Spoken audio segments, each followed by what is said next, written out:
ഒരുപാട് ഉറ്റുനോക്കിയ ഒരു പരീക്ഷയായിരുന്നു LP UP എന്ന് പറയുന്നത് അല്ലെ. എങ്ങനെയാണ് ഒരു ഇന്റർവ്യൂവിന് പ്രിപ്പയർ ചെയ്യേണ്ടത്? ഇനി വരാനിരിക്കുന്ന LP UP ഇന്റർവ്യൂവിന് പോകുന്നവർ ശ്രദ്ധിക്കേണ്ട കാര്യങ്ങൾ എന്തൊക്കെയെന്നുള്ളതാണ് നമ്മൾ ഈ ഒരു സെഷനിൽ നിങ്ങൾക്ക് പറഞ്ഞുതരാൻ വേണ്ടി പോകുന്നത്. ആദ്യത്തെ കടമ്പ എന്ന് പറയുന്നത് ബയോഡേറ്റ ഫോം ആണ്. കാം ആൻഡ് ക്വയറ്റ് ആയിട്ട് വളരെ പ്ലീസിംഗ് ആയിട്ടുള്ള ഒരു ക്യാരക്ടറോട് കൂടിയിട്ട് ഒരു ആറ്റിറ്റ്യൂഡോട് കൂടിയിട്ട് വേണം നിങ്ങൾ ഇന്റർവ്യൂ പാനലിന്റെ മുമ്പിലേക്ക് ചെല്ലാനായി. Hi hello, welcome to Super Notes. Super നോട്ട്സിന്റെ പുതിയൊരു യൂട്യൂബ് സെഷനിലേക്ക് എല്ലാവർക്കും സ്വാഗതം. നമ്മൾ കഴിഞ്ഞ വർഷം, അതായത് 2024 അധ്യാപകരാകാൻ കാത്തിരുന്നവരൊക്കെ ഒരുപാട് ഉറ്റുനോക്കിയ ഒരു പരീക്ഷയായിരുന്നു LP UP എന്ന് പറയുന്നത് അല്ലെ. കഴിഞ്ഞ ജൂലൈ മാസത്തിൽ LP UPയുടെ പരീക്ഷ നടന്നിരുന്നു. ഇപ്പോൾ അതാ അതിന്റെ ഷോർട്ട് ലിസ്റ്റ് ഒക്കെ, അതായത് നമ്മൾ സർട്ടിഫിക്കറ്റ് അപ്ലോഡിംഗ് മെസ്സേജ് ഒക്കെ വന്നു.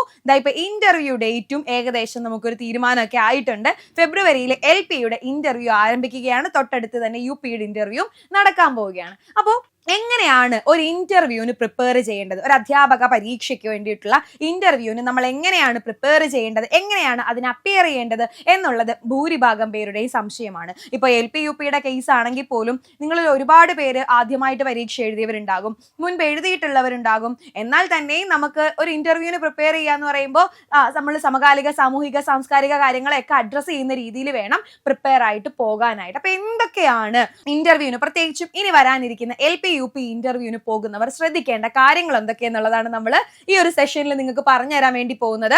അപ്പോൾ വീഡിയോ മുഴുവനായിട്ടും സ്കിപ്പ് ചെയ്യാണ്ട് നിങ്ങൾ കാണുക കേട്ടോ. അപ്പൊ ആദ്യം പറയേണ്ട കാര്യം എന്ന് പറയുന്നത് LP UP ഇന്റർവ്യൂ നമുക്കറിയാലോ, LP ക്ലാസ്സുകളിലും UP ക്ലാസ്സുകളിലും പഠിപ്പിക്കാനുള്ള യോഗ്യതയാണ്. നല്ല പരീക്ഷയായിരുന്നു, നല്ല നിലവാരമുള്ള ചോദ്യങ്ങളായിരുന്നു 2024 ജൂലൈയിൽ നടന്ന പരീക്ഷയ്ക്ക് ഉണ്ടായിരുന്നത്. അതനുസരിച്ച് കുറെ അധികം പേര്, നിങ്ങളിൽ ഒരുപാട് പേര് ഇന്റർവ്യൂവിനുള്ള യോഗ്യത നേടി ഇന്റർവ്യൂവിനായി കാത്തിരിക്കുന്നവരുണ്ടാകും. ഓക്കെ, അപ്പൊ എന്തൊക്കെയാണ് ആദ്യം നമ്മൾ ശ്രദ്ധിക്കേണ്ട കാര്യങ്ങൾ? ഒന്നാമത്തെ കാര്യം എന്ന് പറയുന്നത് ഇന്റർവ്യൂ ദിവസം അല്ലെ. നമുക്കൊരു ഇന്റർവ്യൂ മെമ്മോ ആദ്യം നിങ്ങൾക്ക് നിങ്ങളുടെ പ്രൊഫൈലിൽ വരും. ഓക്കെ, ആദ്യം അതാണ് ശ്രദ്ധിക്കേണ്ടത്. ഇന്റർവ്യൂവിന്റെ ഒരു ഡേറ്റ് നമ്മുടെ അതത് ജില്ലാ PSC ഓഫീസുകളിൽ വെച്ചിട്ടായിരിക്കും ഇന്റർവ്യൂ നടക്കാൻ പോകുന്നത്. അപ്പൊ ഏത് ജില്ലയിലാണോ നിങ്ങൾ അപേക്ഷിച്ചത് ആ ജില്ലയിലെ PSC ഓഫീസിൽ വെച്ചിട്ടായിരിക്കും നിങ്ങൾക്ക് ഇന്റർവ്യൂ വരിക. അപ്പൊ ഇന്റർവ്യൂവിന്റെ ഡേറ്റ് PSC ഓൾറെഡി നമ്മളെ അറിയിച്ചിട്ടുണ്ടാകും. അതായത് PSCയുടെ സർക്കുലറുകളിൽ പലതിലും ഇന്റർവ്യൂ ഡേറ്റുകൾ പബ്ലിഷ് ചെയ്തിട്ടുണ്ടാകും. നമ്മളിപ്പോൾ പരീക്ഷാ തീയതിയൊക്കെ പബ്ലിഷ് ചെയ്യുന്നത് പോലെ തന്നെ ഇന്റർവ്യൂ ഡേറ്റ് പബ്ലിഷ് ചെയ്തിട്ടുണ്ടാകും. അത് കഴിയുമ്പോഴേക്കും നമ്മുടെ ഡേറ്റിനോടനുബന്ധിച്ച്, ഫോർ എക്സാമ്പിൾ നിങ്ങൾക്ക് ഫെബ്രുവരി 20 നിങ്ങളുടെ ഇന്റർവ്യൂ എന്ന് കരുതുക. അങ്ങനെയാണെങ്കിൽ നമ്മുടെ ഹോൾ ടിക്കറ്റ് വരുന്നത് പോലെ, സാധാരണ എഴുത്തു പരീക്ഷകൾക്കൊക്കെ ഹോൾ ടിക്കറ്റ് വരുന്നത് പോലെ തന്നെ 15 ദിവസത്തിന് മുൻപായിട്ട് നിങ്ങളുടെ പ്രൊഫൈൽ വഴി നിങ്ങളുടെ ഡേറ്റിനെ നിങ്ങൾ അറിയിച്ചു തരും. അതായത് നിങ്ങൾക്ക് ഏത് ദിവസമാണ് ഇന്റർവ്യൂ എന്നുള്ളത് പ്രൊഫൈലിൽ നമ്മൾക്ക് മെസ്സേജ് ആയിട്ട് വരും. ഓക്കെ, അപ്പൊ പ്രൊഫൈലിൽ മെസ്സേജ് വരുന്നു, ഒരു ഇന്റർവ്യൂ മെമ്മോ നമുക്ക് വരുന്നുണ്ടാകും. ആ ഇന്റർവ്യൂ മെമ്മോ നമ്മൾ ഡൗൺലോഡ് ചെയ്തെടുക്കുക. അതുപോലെ തന്നെ അതിന്റെ കൂടെ ഒരു അറ്റാച്ച്മെന്റ് ആയിട്ട് നമുക്കൊരു ബയോഡേറ്റ ഫോം കൂടി കാണും. ഓക്കെ, ചിലപ്പോൾ അത് നമുക്ക് പ്രൊഫൈലിൽ തന്നെ അവൈലബിൾ ആകും. അത് നമ്മൾ വീട്ടിൽ നിന്ന് പൂരിപ്പിച്ച് കൊണ്ടുപോകാം. അല്ലെങ്കിൽ അവിടെ ചെന്ന് നമ്മൾ ഇന്റർവ്യൂവിന്റെ ആ സ്ഥലത്ത് ചെന്നിരുന്ന് വേണമെങ്കിലും നമ്മൾക്ക് പൂരിപ്പിക്കാവുന്നതാണ്. ഓക്കെ, അപ്പോൾ നമ്മൾ എന്ത് ചെയ്യുന്നു, ആദ്യം നമുക്ക് ആ ഒരു ഇന്റർവ്യൂ മെമ്മോയും അതോടൊപ്പം തന്നെ ബയോഡേറ്റ ഫോമും വരുന്നു. ആ ബയോഡേറ്റ ഫോം, അതാണ് നമ്മുടെ ആദ്യത്തെ കാര്യം എന്ന് പറയുന്നത്. ആദ്യത്തെ കടമ്പ എന്ന് പറയുന്നത് ബയോഡേറ്റ ഫോം ആണ്. ഈ ബയോഡേറ്റ ഫോം നമ്മൾ ഫില്ല് ചെയ്യുമ്പോൾ വളരെയധികം കാര്യങ്ങൾ ശ്രദ്ധിക്കണം. ഒന്നാമത്തെ കാര്യം എന്ന് പറഞ്ഞാൽ, നമ്മൾ ഇന്റർവ്യൂവിന് കടന്നു ചെല്ലുമ്പോൾ അതിനകത്തിരിക്കുന്ന വ്യക്തികൾ, ഇന്റർവ്യൂ പാനലിൽ ഇരിക്കുന്ന വ്യക്തികൾ നമ്മളോട് ചോദിക്കുന്ന ചോദ്യങ്ങളിൽ ആദ്യ ചോദ്യങ്ങളൊക്കെ തന്നെയും നമ്മുടെ ബയോഡേറ്റയെ അനുബന്ധമാക്കിയിട്ടുള്ളതായിരിക്കും. ബയോഡേറ്റ അടിസ്ഥാനപ്പെടുത്തിയിട്ടായിരിക്കും ഭൂരിഭാഗം ചോദ്യങ്ങളും നമ്മളോട് ആദ്യമൊക്കെ ചോദിക്കാൻ സാധ്യതയുണ്ടാവുക. അപ്പൊ അതുകൊണ്ട് തന്നെ ബയോഡേറ്റയിൽ നമ്മൾ എഴുതുന്ന കാര്യങ്ങൾ വളരെ കൃത്യമായിരിക്കണം, സത്യമായിരിക്കണം. ഒന്നും നമ്മൾ ആവശ്യമില്ലാത്തതൊന്നും എഴുതരുത്. ഇപ്പൊ നമ്മുടെ ഹോബികളെ പറ്റിയിട്ട്, നമ്മളൊരു അധ്യാപക പരീക്ഷ എഴുതിയിട്ടാണ് നിൽക്കുന്നത് അല്ലെ, അധ്യാപകനാവാൻ അല്ലെങ്കിൽ അധ്യാപികയാവാൻ പോകുന്നവരാണ്. അപ്പോൾ അധ്യാപകരെ സംബന്ധിച്ചിടത്തോളം ഹോബി എന്ന് പറയുന്നത് അല്ലെ, ഭാവിയിൽ വരുന്ന അല്ലെങ്കിൽ ഭാവി തലമുറയെ വാർത്തെടുക്കേണ്ടവരാണ് അധ്യാപകർ എന്ന് പറയുന്നത്. അപ്പൊ നമ്മുടെ ഹോബിക്ക് വളരെയധികം പ്രാധാന്യമുണ്ട്. അപ്പൊ നമ്മുടെ ബയോഡേറ്റയിൽ നമ്മുടെ ഹോബി എന്താണ്, നമ്മുടെ വിദ്യാഭ്യാസ യോഗ്യത എന്തൊക്കെയാണ്, നമ്മൾ ഏതെങ്കിലുമൊക്കെ തരത്തിൽ പബ്ലിഷ്ഡ് വർക്കുകൾ നമുക്കുണ്ടോ, നമുക്ക് ഏതെങ്കിലുമൊക്കെ പ്രസിദ്ധീകരണങ്ങൾ ഉണ്ടോ, അതേപോലെ തന്നെ നമ്മൾ ഏതെങ്കിലുമൊക്കെ സെമിനാർ പ്രസന്റേഷനുകളൊക്കെ ചെയ്തിട്ടുണ്ടോ തുടങ്ങിയിട്ടുള്ള കാര്യങ്ങളൊക്കെ, നമുക്ക് എത്ര കാലത്തെ വർക്ക് എക്സ്പീരിയൻസ് ഉണ്ട്, നിലവിൽ നമ്മൾ വർക്ക് ചെയ്യുന്നുണ്ടോ തുടങ്ങിയിട്ടുള്ള കാര്യങ്ങളൊക്കെ ആ ബയോഡേറ്റ ഫോമിൽ നമ്മൾ സൂചിപ്പിക്കേണ്ടതായിട്ട് വരും. അപ്പോൾ അത് പൂരിപ്പിക്കുമ്പോൾ വളരെ കൃത്യതയോട് കൂടിയിട്ട് വളരെ സത്യസന്ധതയോട് കൂടിയിട്ട് നിങ്ങൾ പൂരിപ്പിക്കാനായിട്ട് ശ്രമിക്കുക. അത് അങ്ങനെ തന്നെയാണ് വേണ്ടത്. കാര്യം അവിടെ അതിനെ ബേസ് ചെയ്തിട്ടുള്ള ചോദ്യങ്ങൾ നമുക്ക് ചോദിക്കും. ഇപ്പൊ ഹോബി ചോദിക്കുമ്പോൾ നമുക്ക് വായന പോലുള്ള കാര്യങ്ങളെ കുറച്ച് നന്നായിട്ട് എഴുതാം. കാര്യം എന്ന് പറഞ്ഞാൽ നിങ്ങൾ വായിക്കുന്ന വ്യക്തിയാണെങ്കിൽ ഇപ്പൊ നിങ്ങൾ ഹോബി വായനയാണെന്ന് എഴുതിയെന്ന് വിചാരിക്കുക. അവിടെ ചെല്ലുമ്പോൾ നിങ്ങളോട് തീർച്ചയായിട്ടും അവിടെ ചോദ്യം വരും, ഹോബി എന്ന് പറയുന്നത് വായനയാണല്ലേ, അപ്പൊ എന്താണ് അടുത്ത കാലത്ത് വായിച്ച പുസ്തകം ഏതാണ്, എന്തുകൊണ്ട് ആ പുസ്തകം ഇഷ്ടപ്പെട്ടു, അല്ലെങ്കിൽ ആ പുസ്തകത്തിനോടുള്ള നിങ്ങളുടെ അഭിപ്രായം രേഖപ്പെടുത്തുക തുടങ്ങിയിട്ടുള്ള രീതിയിലുള്ള ചോദ്യങ്ങളൊക്കെ നമുക്ക് ചിലപ്പോൾ പ്രതീക്ഷിക്കാവുന്നതാണ്. ഓക്കെ, അപ്പൊ ആദ്യത്തെ കാര്യം, ഇന്റർവ്യൂവിന് പോകുന്ന ഒരാളിനെ സംബന്ധിച്ചിടത്തോളം ആദ്യത്തെ കാര്യം നമ്മുടെ ബയോഡേറ്റ ഫോം ഫില്ല് ചെയ്യുക എന്നുള്ളതാണ്. അത് വളരെ വ്യക്തതയോടും കൃത്യതയോടും കൂടിയിട്ട് നമ്മൾ ഫില്ല് ചെയ്യുക. ഓക്കെ, പ്രത്യേകിച്ചും ഹോബി, നമ്മുടെ വിദ്യാഭ്യാസ യോഗ്യത, നമ്മുടെ ഇത്തരത്തിലുള്ള പ്രസിദ്ധീകരണങ്ങൾ ഉണ്ടെങ്കിൽ മാത്രം കേട്ടോ, ഉണ്ടെങ്കിൽ അത്, അതേപോലെ തന്നെ നമ്മുടെ വർക്ക് എക്സ്പീരിയൻസിനെ കുറിച്ചിട്ടാണെങ്കിൽ അത്, നിലവിൽ വർക്ക് ചെയ്യുന്നുണ്ടോ തുടങ്ങിയിട്ടുള്ള കാര്യങ്ങളൊക്കെ അതിൽ സൂചിപ്പിച്ച് വെക്കണം. കൃത്യമായിട്ട് തന്നെ അത് ഫില്ല് ചെയ്യാൻ ശ്രമിക്കുക. ഇനി നമുക്ക് ഇന്റർവ്യൂ ദിവസം നമ്മൾ പോവുകയാണ് അല്ലെ, രാവിലെ കൃത്യമായിട്ട് നമുക്കൊരു റിപ്പോർട്ടിംഗ് ടൈം നമ്മുടെ ഇന്റർവ്യൂ മെമ്മോയിൽ പറഞ്ഞു വെച്ചിട്ടുണ്ടാകും. ആ റിപ്പോർട്ടിംഗ് ടൈം അനുസരിച്ച് തന്നെ നമ്മൾ പോവുക. കൃത്യമായിട്ട് ഇപ്പോൾ രാവിലെ 10 മണിക്കാണ് ഇന്റർവ്യൂ തുടങ്ങുന്നതെങ്കിൽ ചിലപ്പോൾ നിങ്ങൾക്ക് ഒരു 8 മണിക്കൊക്കെ അവിടെ PSC ഓഫീസിൽ റിപ്പോർട്ട് ചെയ്യേണ്ടതായിട്ട് വരും. അല്ലെങ്കിൽ ഇന്റർവ്യൂ നടക്കുന്ന വെന്യൂ എവിടെയാണോ അവിടെ നിങ്ങൾക്ക് റിപ്പോർട്ട് ചെയ്യേണ്ടതായിട്ട് വരും. അപ്പോൾ കൃത്യമായിട്ട് ആ സമയത്ത് തന്നെ നമ്മൾ എത്തിച്ചേരാൻ ശ്രമിക്കുക, അല്ലെങ്കിൽ അതിന് മുൻപ് തന്നെ എത്തിച്ചേരാൻ ശ്രമിക്കുക. ലാസ്റ്റ് നമുക്കൊരു ഓട്ടപ്പാച്ചിലിന്റെ ആവശ്യമൊന്നും ഇല്ല. വളരെ കാമായിട്ട്, വളരെ മനസ്സമാധാനത്തോടു കൂടി, വളരെ കൂളായിട്ട് നിങ്ങൾ ആ ഇന്റർവ്യൂ വെന്യൂയിലേക്ക് എത്തിച്ചേരുക. ഓക്കെ, ഇനി അവിടെ ചെല്ലുമ്പോഴാണെങ്കിലും ആവശ്യമില്ലാത്ത ഭയങ്ങൾ, ഇപ്പോൾ കൂടെ നിൽക്കുന്ന ആൾക്കാർ ചിലപ്പോൾ അത് നോക്കുന്നുണ്ടാകും, ഇത് നോക്കുന്നുണ്ടാകും, പുതിയ പുസ്തകങ്ങളെ കുറിച്ച് നോക്കുന്നുണ്ടാകും, പുതിയ പുതിയ കാര്യങ്ങളെ പറ്റി നോക്കുന്നുണ്ടാകും. ഇതൊന്നും കണ്ട് നിങ്ങൾ ഭയക്കേണ്ട ആവശ്യമില്ല. നമ്മൾ എന്താണോ അതിൽ കോൺഫിഡൻ്റ് ആയിട്ടിരിക്കുക. ഒരു കാര്യം എപ്പോഴും ശ്രദ്ധിക്കുക, നമ്മുടെ അറിവ് എന്താണ് എന്നുള്ളത്, വിവിധ വിഷയങ്ങളിൽ നമുക്കുള്ള അറിവ് എന്താണ് എന്നുള്ളത് ഇവർ പരീക്ഷയിൽ അളന്നു കഴിഞ്ഞു. ഇനി നമ്മുടെ ക്യാരക്ടർ എന്താണ്, നമ്മുടെ ആറ്റിറ്റ്യൂഡ് എന്താണ്, പ്രത്യേകിച്ചും ഒരു അധ്യാപകൻ അല്ലെങ്കിൽ ഒരു അധ്യാപക വൃത്തിയിലേക്ക്, ഒരു അധ്യാപക ജോലിയിലേക്ക് കടക്കാൻ പോകുന്ന ഒരാൾക്കുള്ള ആറ്റിറ്റ്യൂഡ് എന്താണ് എന്നുള്ളതാണ് ഈ 20 മാർക്കിന്റെ ഇന്റർവ്യൂയിലൂടെ അവർ അസസ് ചെയ്യാൻ വേണ്ടി പോകുന്നത്. അതുകൊണ്ട് വളരെ കാം ആൻഡ് ക്വയറ്റ് ആയിട്ട്, വളരെ പ്ലീസിങ് ആയിട്ടുള്ള ഒരു ക്യാരക്ടറോട് കൂടിയിട്ട്, ഒരു ആറ്റിറ്റ്യൂഡോട് കൂടിയിട്ട് വേണം നിങ്ങൾ ഇന്റർവ്യൂ പാനലിന്റെ മുമ്പിലേക്ക് ചെല്ലാനായിട്ട്. അപ്പൊ നമ്മൾ ചെന്നു, നമ്മൾ അവിടെ ഇരുന്നു, നമ്മൾ പോകുന്ന വസ്ത്രധാരണം അത് ശ്രദ്ധിക്കണം കേട്ടോ. വളരെ നീറ്റ് ആയിട്ടുള്ള, വളരെ സ്റ്റാൻഡേർഡ് ആയിട്ടുള്ള, വളരെ സട്ടിൽ ആയിട്ടുള്ള ഒരു വസ്ത്രധാരണമായിരിക്കണം നിങ്ങളുടേത്. ഒരുപാട് കടുത്ത നിറങ്ങളോ അല്ലെങ്കിൽ വളരെ അലങ്കാരപ്പണികളോ ചിത്രപ്പണികളോ ഒന്നുമുള്ള വസ്ത്രം ധരിക്കാതിരിക്കാനായിട്ട് കഴിവതും നിങ്ങൾ ശ്രമിക്കുക. വളരെ ഇപ്പോൾ നിങ്ങൾക്ക് സാരി ഉടുക്കുന്നെങ്കിൽ സാരി ഉടുക്കാം. ഇപ്പോൾ സ്ത്രീകളാണെങ്കിൽ സാരിയോ ചുരിദാറോ ധരിക്കാവുന്നതാണ്. അതേപോലെ പുരുഷന്മാരാണ്, നിങ്ങൾ ജെൻസ് ആണെന്നുണ്ടെങ്കിൽ നിങ്ങൾക്ക് ഷർട്ട് പാൻസ് അത് അങ്ങനെ തന്നെ പോകാം. എപ്പോഴും ശ്രദ്ധിക്കുക, വളരെ നീറ്റ് ആയിരിക്കണം. നല്ല വൃത്തിയായി അയണൊക്കെ ചെയ്ത് നല്ല വൃത്തിയിൽ പോകാനായിട്ട് ശ്രമിക്കുക. ഒരുപാട് ഈ പറയുന്ന കണ്ണിൽ കുത്തിക്കയറുന്ന തരത്തിലുള്ള നിറങ്ങളോ അങ്ങനെയുള്ള അലങ്കാരപ്പണികളുള്ള വസ്ത്രങ്ങളോ ഒന്നും ധരിക്കാതിരിക്കുക. നമ്മളൊരു ഇന്റർവ്യൂവിനാണ് പോകുന്നത്, പ്രത്യേകിച്ചും ഒരു അധ്യാപക ജോലിക്കുള്ള ഇന്റർവ്യൂവിനാണ് പോകുന്നത്. അത് മനസ്സിൽ വെച്ചിട്ടായിരിക്കണം നമ്മൾ ഡ്രസ്സ് ചെയ്ത് പോവേണ്ടത്. ഒന്നാമത്തെ കാര്യം അതാണ്. ഇനി പറയുന്നത് പോലെ തന്നെ നമ്മൾ നേരത്തെ എത്തുക. നമ്മൾ പറഞ്ഞിരിക്കുന്ന സമയത്തിന് മുൻപ്, ഒരു 10 മിനിറ്റ് മുമ്പോ അരമണിക്കൂർ മുമ്പേ എത്തിയെന്ന് പറഞ്ഞിട്ട് നമുക്ക് പ്രത്യേകിച്ച് നഷ്ടങ്ങളൊന്നും സംഭവിക്കാനില്ല. ഓടിപ്പിടിച്ച് വിയർത്ത് അങ്ങനെ ഒരു അവസ്ഥയിലേക്ക് നമ്മൾ വെപ്രാളം പിടിച്ച് ചെല്ലുന്ന ഒരു അവസ്ഥയിൽ ഉണ്ടാവാതിരിക്കുക. വളരെ കാം ആൻഡ് ക്വയറ്റ് ആയിട്ട് പോവുക. ഓക്കെ, ഇനി അവിടെ ചെന്നു, നമ്മൾ ബയോഡേറ്റ ഒക്കെ ഫില്ല് ചെയ്തു, നമ്മുടെ ഊഴത്തിനായിട്ട് നമ്മൾ കാത്തിരിക്കുന്നു. അപ്പൊ നമ്മുടെ പേര് വിളിച്ചു, നമ്മളത് അകത്തോട്ട് കയറി ചെല്ലുകയാണ്. നമ്മുടെ കയ്യിൽ OTV സർട്ടിഫിക്കറ്റ് അല്ലെ, 1 ടൈം വെരിഫിക്കേഷൻ സർട്ടിഫിക്കറ്റ് ഉണ്ട്, അതേപോലെ ഇന്റർവ്യൂ മെമ്മോ ഉണ്ട്, നമ്മൾ പൂരിപ്പിച്ച ബയോഡേറ്റ ഉണ്ട്, നമ്മുടെ സർട്ടിഫിക്കറ്റുകളൊക്കെ ഉണ്ട്. അതൊക്കെ മറക്കാതെ നമ്മൾ എടുത്തുകൊണ്ട് പോകണം കേട്ടോ. അപ്പൊ ഇതൊക്കെ ആയിട്ട് നമ്മൾ അകത്തോട്ട് കയറി ചെല്ലുകയാണ്. അകത്തോട്ട് കയറി ചെല്ലുമ്പോൾ ഒരാളോ 2 പേരോ ആയിരിക്കില്ല അവിടെ ഉണ്ടാവുക. കുറെ അധികം ആളുകൾ ഉണ്ടായിരിക്കും. PSCയുടെ പ്രതിനിധികൾ ഉണ്ടായിരിക്കും, വിദ്യാഭ്യാസ വിചക്ഷണന്മാരുണ്ടായിരിക്കും. അങ്ങനെ കുറച്ച് പേര് നമ്മുടെ ഇന്റർവ്യൂ പാനലിൽ ഒരു 3, 4, 5 ആളുകളൊക്കെ ചിലപ്പോൾ ഉണ്ടായിന്ന് വരാം. അപ്പൊ നമ്മൾ എന്ത് ചെയ്യുന്നു, നമ്മുടെ ഇന്റർവ്യൂ ബോർഡിലേക്ക് നമ്മൾ അകത്തോട്ട് കയറി ചെല്ലുകയാണ്. അപ്പൊ എന്തായിരിക്കും, ഒരു കുറെ അധികം എന്താ പറയുന്നത് കുറെ അധികം മുതിർന്ന വ്യക്തികൾ അല്ലെ, നമ്മളെക്കാട്ടിലും കുറെ കൂടി റെപ്യൂട്ടഡ് ആയിട്ടുള്ള കുറച്ച് വ്യക്തികൾ ഇരിക്കുമ്പോൾ നമ്മൾ കയറി ചെല്ലുന്നത് എങ്ങനെയാണ്? അവരോട് അനുവാദം ചോദിച്ചിട്ട് അല്ലെ, മേ കം ഇൻ എന്ന് ചോദിച്ചിട്ട് തന്നെ നമ്മൾ കയറി ചെല്ലുക. അവർ വരാൻ പറയുമ്പോൾ മാത്രം നമ്മൾ അകത്തേക്ക് കയറി ചെല്ലുക. ഈ കയറി ചെല്ലുമ്പോൾ നമ്മുടെ നടപ്പ്, നമ്മുടെ മുഖഭാവം, ഇതിലൊക്കെ നല്ല ഒരു എന്താ പറയുക ഒരു ആറ്റിറ്റ്യൂഡ് കീപ്പ് ചെയ്യുക. അതായത് നമ്മൾ വളരെ പുഞ്ചിരിയോട് കൂടിയിട്ട് ഒരു പ്ലീസിങ് ആയിട്ടുള്ള ഒരു മുഖം നമുക്ക് ഉണ്ടായിരിക്കണം. നല്ല ചിരിച്ച് എന്ന് പറഞ്ഞിട്ട് പൊട്ടിച്ചിരിക്കാനോ വെറുതെ ഉള്ളൊരു ചിരിയല്ല ഉദ്ദേശിക്കുന്ന, വളരെ ഒരു ചെറുപുഞ്ചിരി, ഒരു ചെറിയ പുഞ്ചിരി ഉണ്ടായിരിക്കണം നമ്മുടെ മുഖത്ത്. നമ്മുടെ നടപ്പിലും നമ്മുടെ ആ തല ഉയർത്തിപ്പിടിക്കുന്നതിലുമൊക്കെ നമ്മൾ നല്ല കോൺഫിഡന്റ് ആണ് എന്നുള്ള ഒരു ധാരണ ഉണ്ടാക്കിയെടുത്തുകൊണ്ട് വേണം നമ്മൾ അകത്തേക്ക് കടന്നു ചെല്ലാൻ. അകത്തേക്ക് കടന്നു ചെന്ന് അവരെ അഭിസംബോധന ചെയ്യുക. നമസ്കാരം എന്നുള്ള രീതിയിലോ, ഇപ്പൊ രാവിലെ ആണെന്നുണ്ടെങ്കിൽ ഗുഡ് മോർണിംഗ് എന്നോ, ഉച്ചയ്ക്ക് ശേഷമാണെങ്കിൽ ഗുഡ് ആഫ്റ്റർനൂൺ എന്നൊക്കെ പറഞ്ഞിട്ട് നമുക്ക് എന്ത് ചെയ്യാം? ഇന്റർവ്യൂ പാനലിൽ ഇരിക്കുന്ന ആളുകളെ നമുക്ക് അഭിസംബോധന ചെയ്യാം. ഓക്കെ, അപ്പൊ അവർ അഭിസംബോധന ചെയ്യാം. അവര് ഇരിക്കാൻ പറയുമ്പോൾ മാത്രം നമ്മൾ ഒരു താങ്ക് യു പറഞ്ഞുകൊണ്ട് നമ്മൾ ഇരിക്കുക, ഒരു നന്ദി രേഖപ്പെടുത്തിക്കൊണ്ട് നമ്മൾ ഇരിക്കുക. ഓക്കെ, അപ്പൊ ഇത്രയും കാര്യങ്ങൾ നമ്മൾ ചെയ്തു കഴിഞ്ഞു. ഇനിയിപ്പോൾ അവരുടെ ഊഴമാണ്. ഇനി ഒരാളായിരിക്കും നമ്മളോട് ചോദ്യം ചോദിക്കുക. ഒരാൾ ഒരു സമയം ചോദ്യം ചോദിക്കുന്നു, മറ്റുള്ളവരെല്ലാം ചോദ്യങ്ങൾ ചോദിക്കാം കേട്ടോ. ഇന്റർവ്യൂ പാനലിൽ ഇരിക്കുന്നവരെല്ലാം നമ്മളോട് ചോദ്യങ്ങൾ ചോദിക്കും. അപ്പോൾ ഒരാൾ തുടങ്ങുകയാണ്. ഇപ്പോൾ ഒരു PSC യുടെ പ്രതിനിധി നമ്മളോട് ചോദ്യം ചോദിച്ചു തുടങ്ങി എന്ന് വിചാരിക്കുക.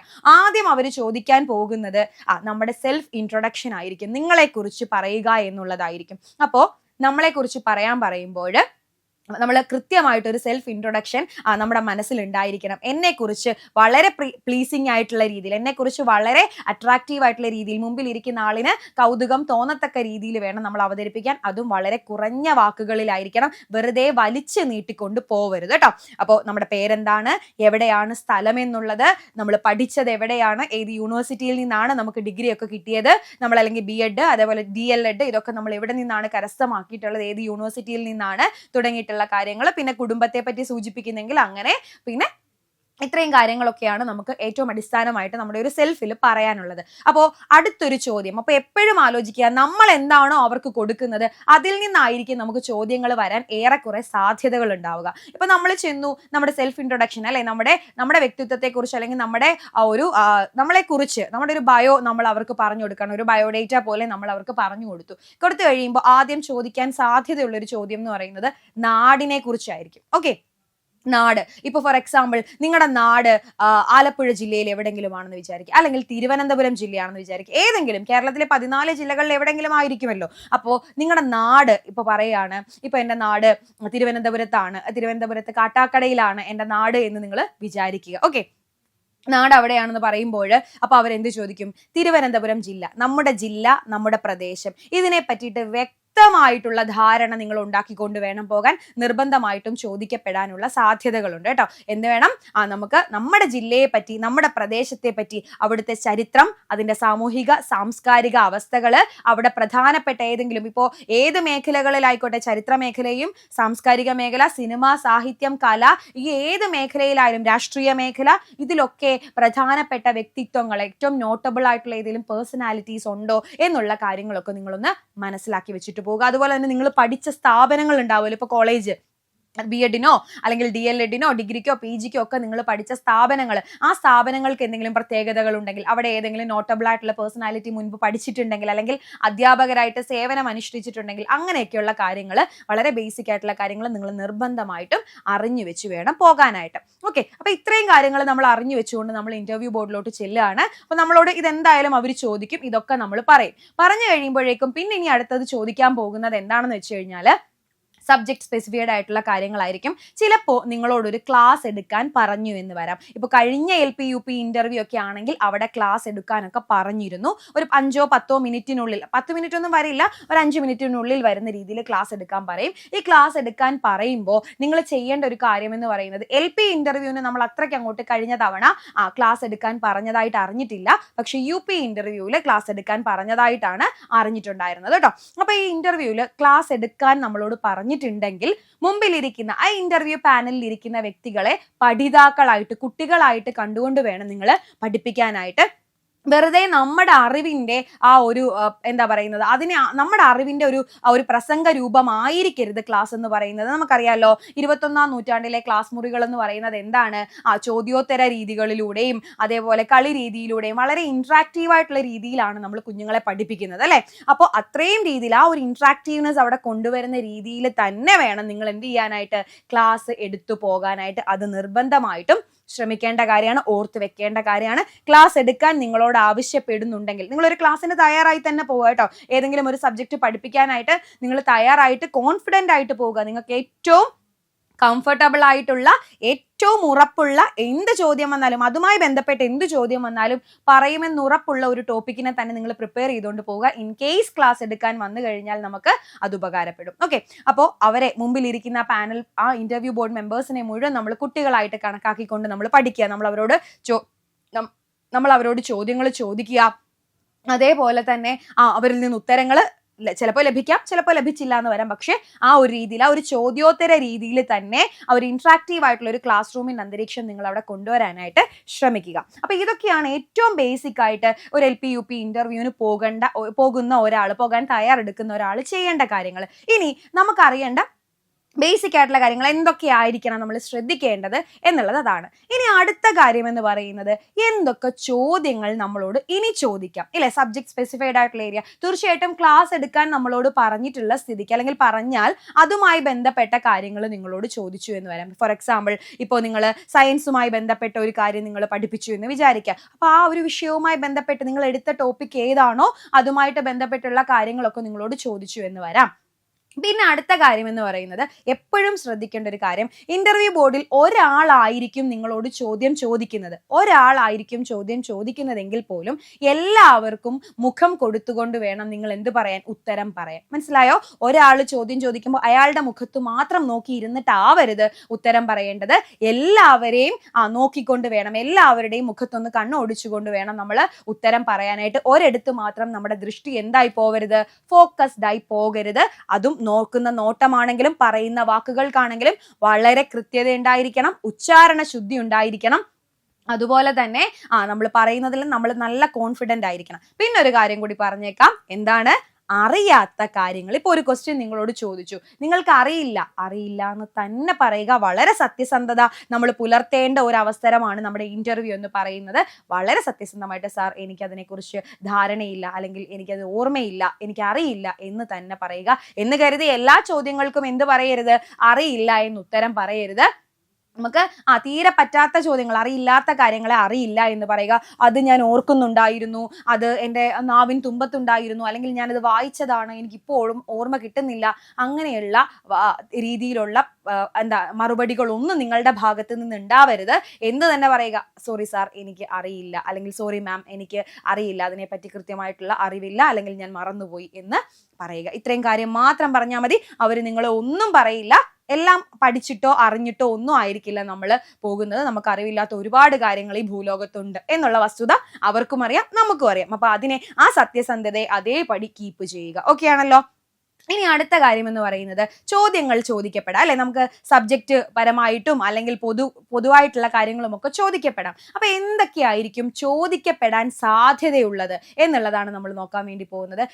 ഏതൊക്കെ മേഖലകളിൽ നിന്ന് ചോദിക്കാം. നമ്മൾ പോകുന്നത് ഒരു അധ്യാപക പരീക്ഷയ്ക്ക് ശേഷമുള്ള, അല്ലെങ്കിൽ അധ്യാപക ജോലിയിലേക്കുള്ള ഇന്റർവ്യൂവിനാണ് അല്ലെ. അപ്പൊ അതുകൊണ്ട് തന്നെ വിദ്യാഭ്യാസ മേഖലയുമായിട്ടുള്ള ബന്ധപ്പെട്ട ചോദ്യങ്ങൾ നമുക്ക് പ്രതീക്ഷിക്കാം. ഫോർ എക്സാമ്പിൾ, വിദ്യാഭ്യാസ മേഖലയുമായി ബന്ധപ്പെട്ട് വന്നിട്ടുള്ള വിവിധ പദ്ധതികൾ, ഇപ്പോൾ നമ്മൾ ഒരുപാട് പദ്ധതികൾ, ഇപ്പോൾ നമ്മുടെ സ്ഥാപനങ്ങളായിക്കോട്ടെ, പദ്ധതികളായിക്കോട്ടെ, ഇപ്പോൾ BRC, അതേപോലെ തന്നെ നമ്മുടെ NCERT, SCERT, ഡയറ്റ്, അതേപോലെയുള്ള സ്ഥാപനങ്ങളെ പറ്റി, ഇപ്പോൾ കൈറ്റ്, വിക്ടേഴ്സ് തുടങ്ങിയിട്ടുള്ള സ്ഥാപനങ്ങളെ പറ്റി നമുക്ക് ചോദ്യം വരാം. ഇപ്പോൾ താലോലം, ഹൃദ്യം, മിഠായി തുടങ്ങിയിട്ടുള്ള പദ്ധതികളുണ്ട്. ഈ സാമൂഹിക പദ്ധതികൾ, ഇതൊക്കെ വിദ്യാഭ്യാസം, കുട്ടികൾ, ഇവരുടെ വളർച്ച, ഇതുമായിട്ടൊക്കെ ബന്ധപ്പെട്ട പദ്ധതികൾ, സാമൂഹിക സുരക്ഷാ പദ്ധതികളുണ്ട്. ഇതുമായിട്ടൊക്കെ ബന്ധപ്പെട്ട ചോദ്യങ്ങൾ നമ്മളോട് ചോദിച്ചു എന്ന് വരാം. അപ്പൊ വിദ്യാഭ്യാസം, വിദ്യാലയം, കുട്ടികൾ ഇവയുമായിട്ട് ബന്ധപ്പെട്ട സ്ഥാപനങ്ങൾ, പദ്ധതികൾ, ഇതിനെപ്പറ്റി നമ്മളൊന്ന് അറിഞ്ഞു വെച്ചിരിക്കണം. ഇപ്പോൾ സ്ഥാപനങ്ങളൊക്കെ ആണെങ്കിൽ അതിന്റെ വർഷങ്ങൾ, അതിന്റെ ഒബ്ജക്റ്റീവ്സ് എന്തൊക്കെ തുടങ്ങിയിട്ടുള്ള കാര്യങ്ങളൊക്കെ നമ്മളൊന്ന് മനസ്സിലാക്കി വെക്കണം. പിന്നെ വിദ്യാഭ്യാസവുമായി ബന്ധപ്പെട്ട സുപ്രധാന നിയമങ്ങൾ, ഇപ്പൊ റൈറ്റ് ടു എഡ്യൂക്കേഷൻ ആക്ട് അല്ലെ, 2009 വന്ന വിദ്യാഭ്യാസ അവകാശ നിയമം, അതുപോലെ തന്നെയുള്ള കാര്യങ്ങൾ, ഇപ്പൊ നമ്മൾ PWD ആക്ട്, RPWD ആക്ട്, അങ്ങനെയുള്ള കുറെ നിയമങ്ങൾ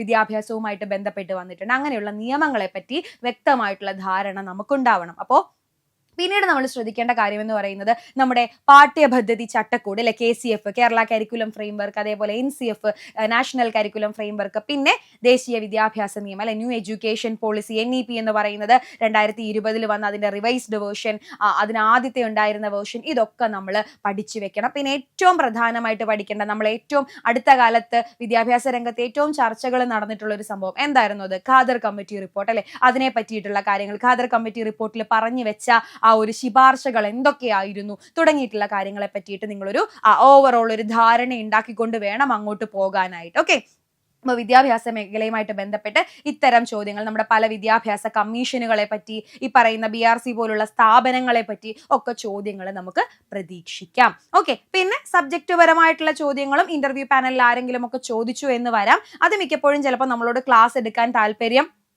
പറയുകയാണെങ്കിൽ, അല്ലെങ്കിൽ ക്ലാസ് എടുത്ത് കാണിക്കാൻ പറയുകയാണെങ്കിൽ അതുമായിട്ട് ബന്ധപ്പെട്ടായിരിക്കും നമ്മളോട് ചോദിക്കാൻ സാധ്യത ഉണ്ടാവുക. പിന്നെ ഉറപ്പായിട്ടും നിങ്ങളോട് ചോദിക്കപ്പെടാൻ സാധ്യതയുള്ള ഒരു ചോദ്യം എന്ന് പറയുന്നത്, എന്തുകൊണ്ട് നിങ്ങൾ ഒരു അധ്യാപകനാകാൻ താല്പര്യപ്പെടുന്നു? നിങ്ങൾ അധ്യാപകനായാൽ നിങ്ങളുടെ കുട്ടികളെ, അല്ലെങ്കിൽ നിങ്ങൾക്ക് മുമ്പിൽ ഇരിക്കുന്ന കുട്ടികൾക്ക് എന്ത് നേട്ടമാണ്, അല്ലെങ്കിൽ നിങ്ങളുടെ ഭാഗത്തു നിന്ന് എന്ത് കോൺട്രിബ്യൂഷൻ ആണ് വിദ്യാഭ്യാസ മേഖലയ്ക്ക് ഉണ്ടാവുക? ആസ് എ ടീച്ചർ നിങ്ങൾ എങ്ങനെയായിരിക്കും തുടങ്ങിയിട്ടുള്ള നിങ്ങളുടെ വ്യക്തിത്വ പരിശോധനയ്ക്കുള്ള ചോദ്യങ്ങളൊക്കെ ഉണ്ടാകും. അതിനൊക്കെ കൃത്യമായിട്ടുള്ള മറുപടികൾ മനസ്സിൽ കരുതി വെച്ച് തന്നെ വേണം പോകാൻ. അത് എനിക്ക് വേറൊരു കോഴ്സും കിട്ടിയില്ല, അതുകൊണ്ട് ഞാൻ DLED പോയി അല്ലെങ്കിൽ BEd പോയി, അത്തരത്തിലുള്ള മറുപടികളല്ല. എനിക്ക് അധ്യാപകനാവാൻ അല്ലെങ്കിൽ അധ്യാപികയാവാൻ താല്പര്യം ഉണ്ടായിരുന്നു. എന്നെ കുട്ടിക്കാലത്ത് പഠിപ്പിച്ച ഈ അധ്യാപകൻ ഒരു അധ്യാപകനാണ് അല്ലെങ്കിൽ അധ്യാപികയാണ് അതിന് കാരണം എന്ന് പറയുന്നത്. അവരിൽ നിന്ന് ഇൻസ്പയർഡ് ആയിട്ടാണ്, പ്രചോദനം ഉൾക്കൊണ്ടാണ് ഞാൻ ഈ ഒരു പ്രൊഫഷനിലേക്ക് എത്തിച്ചേർന്നത്. എൻ്റെ മുമ്പിൽ ഇരിക്കുന്ന കുട്ടികളെ നല്ലൊരു നാളെ വാർത്തെടുക്കാൻ, നല്ലൊരു തലമുറയെ കൊണ്ടുവരാൻ എനിക്ക് താല്പര്യമുണ്ട്, എനിക്കതിന് കഴിയുമെന്ന് ഞാൻ വിശ്വസിക്കുന്നു തുടങ്ങിയിട്ടുള്ള രീതിയിൽ വളരെ കോൺഫിഡന്റ് ആയിട്ട് ഉത്തരം പറയുക. ഒരുപാട് വലിച്ചു നീട്ടി പോവുകയും ചെയ്യരുത്. ഓക്കെ, ആ ഒരു ചോദ്യം എന്തായാലും നിങ്ങൾക്ക് പ്രതീക്ഷിക്കാം. പിന്നെ കറണ്ട് അഫെയർ, നമ്മുടെ കല, സാഹിത്യം, സംസ്കാരം, സാമൂഹികം, രാഷ്ട്രീയം, അന്തർദേശീയം തുടങ്ങിയിട്ടുള്ള മേഖലകളിലെല്ലാം ഉള്ള കഴിഞ്ഞൊരു 3-4 മാസത്തെ കറണ്ട് അഫെയറിനെ പറ്റിയിട്ട്, ആനുകാലിക വിവരങ്ങളെ പറ്റിയിട്ട് ഒരു ധാരണ നിങ്ങൾ ഉണ്ടാക്കിയെടുത്തുകൊണ്ട് പോകണം. അതും ചോദിക്കപ്പെടാൻ സാധ്യതയുണ്ട് കേട്ടോ. അപ്പൊ ആനുകാലികങ്ങള്, വിദ്യാഭ്യാസ മേഖലയുമായി ബന്ധപ്പെട്ട പദ്ധതികള്, സ്ഥാപനങ്ങള്, വിദ്യാഭ്യാസ അവകാശങ്ങള്, അതേപോലുള്ള കാര്യങ്ങളൊക്കെ നിങ്ങൾ ഓർത്ത് വെക്കുക.